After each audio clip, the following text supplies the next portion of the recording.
ATV news मध्ये आपले स्वागत आहे। आपण पाहत आहात आदिवासी न्यूज वार्ता मध्ये परिसरातील क्रीडा, शैक्षणिक, राजकीय व इतरही घडामोडी।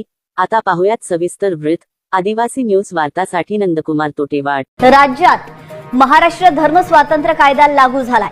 राष्ट्रपती द्रौपदी मुर्मू यांनी या कायद्याला मंजुरी देखील दिली आहे। आता या कायद्यातील तरतुदींनुसार बेकायदेशीर धर्मांतराच्या प्रकरणांमध्ये दोषींवर कठोर कारवाई केली जाणार आहे।